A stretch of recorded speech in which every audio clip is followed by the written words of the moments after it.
Welcome to Sew Very Easy. My name is Laura, and the other day I went to the fabric store for a little piece of ribbon, and I just don't know what happened, but I came home with a big bag of fabric, and in that bag I do have a beautiful piece of fabric with these lovely roses on it, and this is going to make a really simple elastic skirt.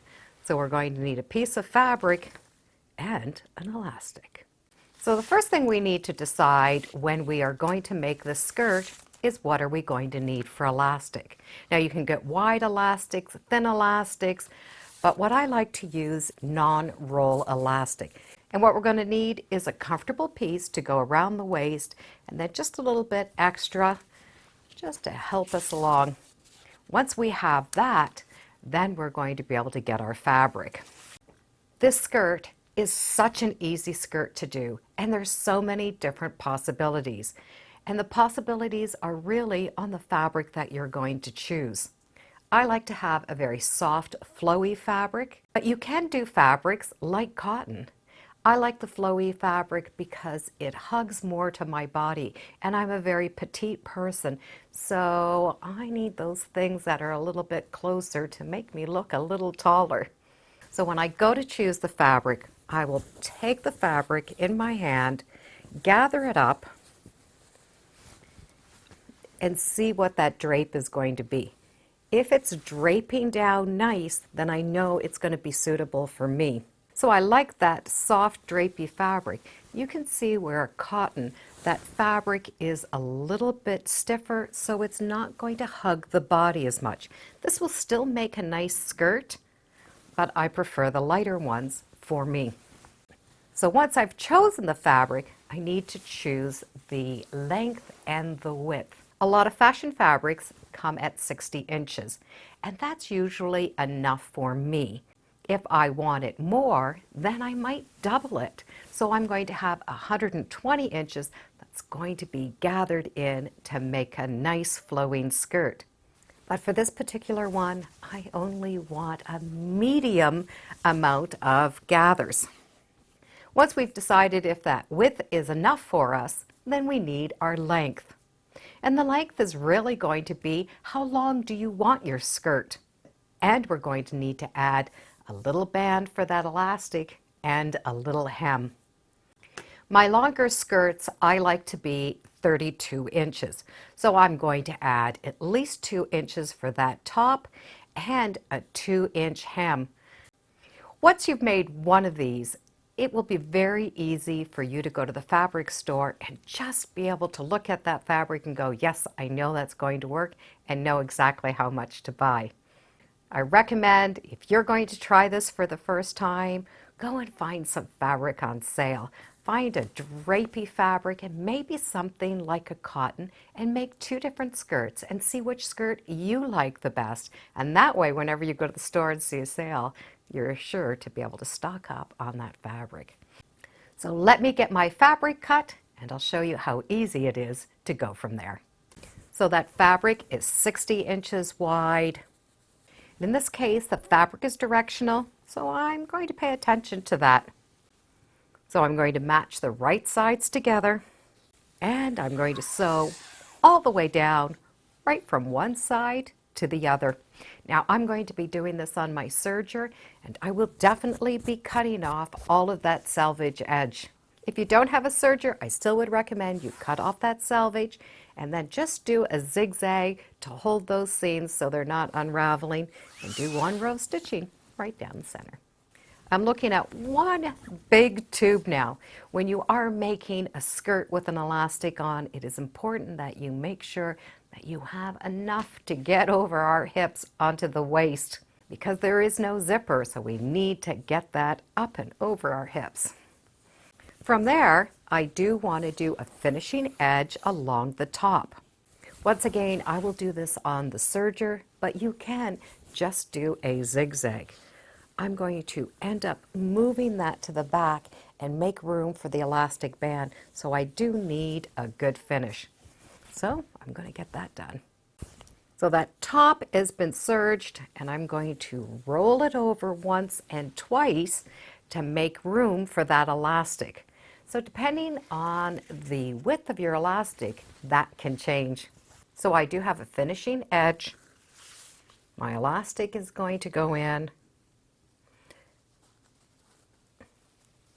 So I'm going to need to make room for that elastic.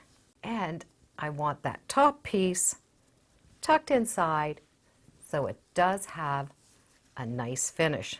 Roll over that first little edge and iron that down.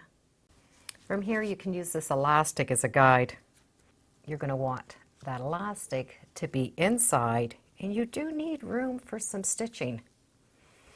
So stick that elastic in there until it has a comfortable feel. I have room to do some stitching, so I'm going to be able to stitch right along that edge, and I still have room for that elastic. So that's going to be a good way to judge exactly how much you're going to need. Just replace that pin, and when you open it up, you have that measurement. So I'm going to want to press over all the way that measurement. So your measurement is going to be different depending on what elastic you use and how thick your fabric is. That's been pressed over, and I have pinned it. And you can see how that elastic is going to fit inside. I will need a row of stitching and a space where my back is going to be. And I'm going to leave approximately an inch on each side of that seam because I need somewhere to put that elastic in. So I'll start stitching, go all the way around, and stop stitching somewhere over here. So I do need that space. So I've stitched nice and close to that edge and still have that opening. So on the front, the only thing I see is that one row of stitching. Now I get to put my elastic in. My elastic is a lot bigger than what I'm going to need, but I have marked the area where I do believe these are going to join up. But I do want to put the skirt on first and then rejudge that. The thickness of the fabric can make a little bit of a difference on that elastic. I will be using this flat bobbin to put this through. You can use a safety pin, you can use your favorite method. These usually come in a package of 3 or 4 and they're different sizes. I like it in that way my elastic doesn't twist inside. And I just get to put that elastic in all the way around and pull that elastic out. So there's the mark where I think it's going to fit. I can now pin that together. I'm going to straighten up that elastic a little bit. I'm still leaving that extra, and I'm going to try that on. Now I can try that on and see if I like the fit. If not, I still have room to make some adjustments. And while I'm trying it on, I will also see if I like the length. Once we know that right size, we need to join these together. Do a double check to make sure that the elastic is not twisted. And there are a few ways we can do this. You could put that fabric over top and stitch on each side. You can also join it in the center. So you can join it with a zigzag going back and forth. I like to join them in the center, and that way there's less bulk. So I've done a tight zigzag, very similar to what a buttonhole stitch would be. And this is very flat and it's very strong. Now we can slide that elastic back inside and finish stitching this closed. Once it's closed, sometimes just pulling it like this and going around is going to make that elastic all equal out. So there's an equal amount of ruffles or gathers along the top. Now the elastic I used is a non-roll elastic, which means it's not going to fold like this inside the skirt. However, it can still twist. So we want to prevent that twisting. And we're going to do that with a few rows of stitching. Once we have that all equal along the elastic, right along the back, I'm going to do a little bit of stitching right there. I'm also going to do that to the two sides and an area in the front where I'm not going to notice it. And in this case, I won't be stitching on the flowers. I will come to the sides so I won't see that beige thread. If I was to stitch on top of the red, I'm going to see that thread. Here's that little row of stitching, and that's going to prevent that waistband from twisting. You can see where it's just going to get covered by the elastic, where if maybe I put it on the red, you would have noticed it more. So that elastic band is now done. I can work on the hem. And like everything sewing, you have options. You can do a little rolled hem and stitch it down. But in my case, I'm going to do a 2-inch hem.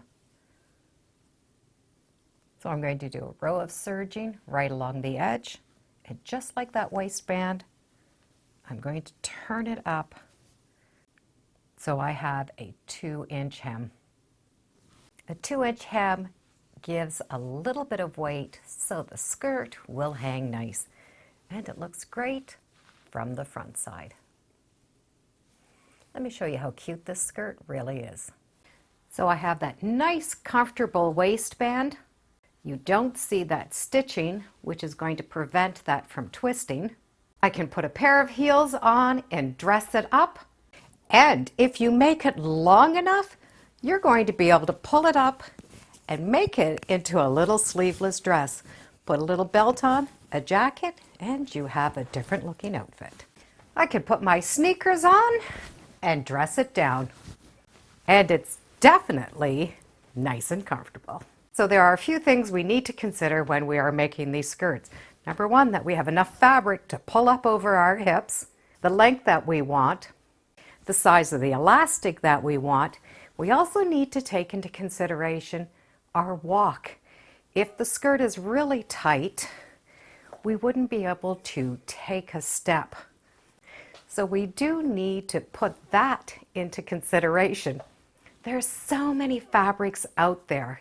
Once you've made one of these, you're going to see how easy it is to make. And you're going to know exactly what fabric suits your body type.